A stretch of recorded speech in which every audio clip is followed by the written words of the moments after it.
Hi అండి, welcome back to Praveena's world. Today special ఏంటంటే బెల్లం పొంగల్ అండి. చూడండి ఎంత బాగా వచ్చిందో, చాలా టేస్టీగా, చాలా ఎమ్మీగా ఉంటుంది.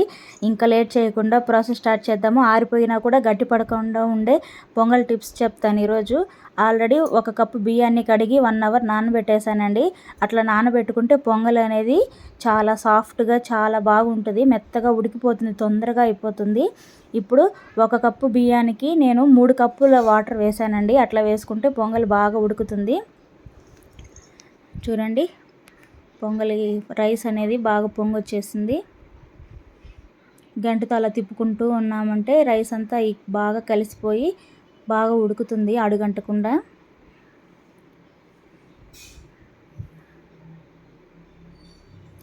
చాలా హెల్దీ అండి ఇది, చాలా బాగుంటుంది. పిల్లలకి పెట్టాలి అప్పుడప్పుడైనా.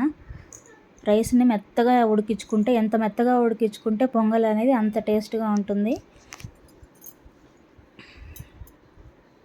పొంగొచ్చినప్పుడంతా అటు తిప్పుకుంటూ ఉండాలి.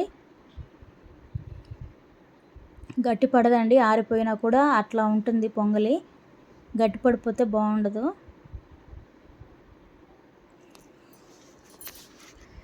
ఒక్క రోజులోనే ఒక్క పూటకే ఖాళీ చేసేస్తారు, అంత టేస్ట్గా ఉంటుంది పొంగల్ అనేది నీట్గా చేసుకుంటే.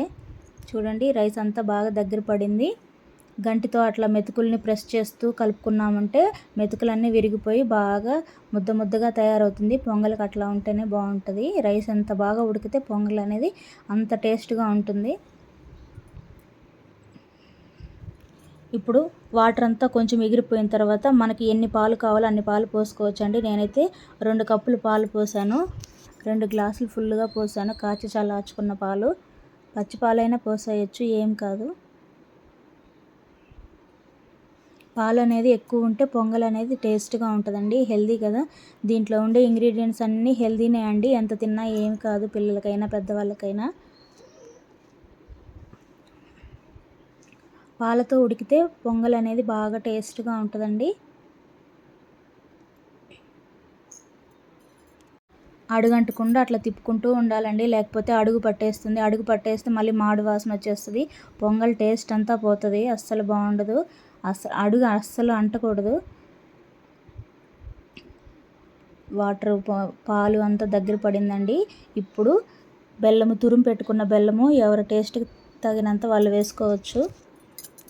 బెల్లం గడ్డలు అనేవి లేకుండా మొత్తం కలుపుకోవాలి, కరిగిపోవాలి బెల్లం అంతా. చక్కెరతో కావాలనుకున్న వాళ్ళు కూడా ఇదే ప్రాసెస్ అండి, ఇట్లాగే చేసుకోవచ్చు చక్కెరతో చేస్తే పిల్లలకి అన్హెల్దీ అని చెప్పి నేను చేయలేదు. పెద్దవాళ్ళకి కూడా మంచిది కాదండి చక్కెర. వీలైనంత వరకు చక్కెర ప్లేస్లో బెల్లాన్ని యూస్ చేసుకోవాలి. చూడండి, దగ్గర పడుతుంది బాగా. అడుగు అస్సలు అంటకూడదండి, గుర్తుపెట్టుకోండి ఈ టిప్పు. ఇంకొంచెం బెల్లం వేసాను. మొత్తం కరిగిపోవాలి బెల్లం అంతా.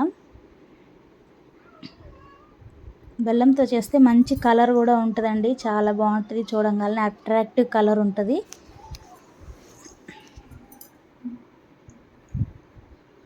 ఇప్పుడు దాంట్లోకి డ్రై ఫ్రూట్స్ వేపుకుందాము. బాండిల్ పెట్టుకొని 3 స్పూన్లు నెయ్యి వేసానండి. 3 స్పూన్లు నెయ్యి వేసి కరిగించుకొని మనకు అవైలబుల్గా ఉన్న డ్రై ఫ్రూట్స్ అన్నీ వేపుకోవాలి. డ్రై ఫ్రూట్స్ అన్నీ బాగా వేగిపోవాలండి. వేగిన తర్వాత పొంగలంతా బాగా దగ్గర పడింది. ఇప్పుడు అందులోకి మనం వేపుకున్న నెయ్యి, డ్రై ఫ్రూట్స్తో సహా వేసేసుకోవాలి. నెయ్యి ఇంకా ఎక్కువ కావాలనుకునే వాళ్ళు వేసుకోవచ్చండి. నెయ్యి ముద్దపప్పుతో తింటే ఇంకా చాలా బాగుంటుందండి. 2 ఇలాచీ దంచి వేసేసాను. మనం ఫ్రై చేసి పెట్టుకున్న డ్రై ఫ్రూట్స్ అన్నీ వేసేసాను. ఇప్పుడు ఒకసారి మొత్తం నెయ్యి, డ్రై ఫ్రూట్స్ పొంగల్లో బాగా కలిసిపోయేటట్టు బాగా మిక్స్ చేయాలి. చూడండి ఎంత బాగా ఉడికిపోయిందో పొంగలి. అట్లా సాఫ్ట్గా ఉడికి మెతుకులన్నీ బాగా స్మూత్గా అయ్యే వరకు ఉడికించుకుంటేనే మనకి పొంగల్ అనేది చాలా సూపర్గా ఉంటుంది. దేవుడికి నైవేద్యం పెట్టాలనుకున్న వాళ్ళు ఇట్లా సింపుల్గా చేసేసుకోవచ్చు. చూడండి ఎంత ఎమ్మీగా ఉందో.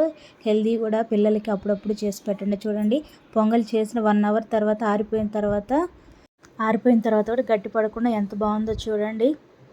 నచ్చిందా ఫ్రెండ్స్? నా పొంగలి నచ్చితే లైక్ చేయండి, షేర్ చేయండి, సబ్స్క్రైబ్ చేయండి.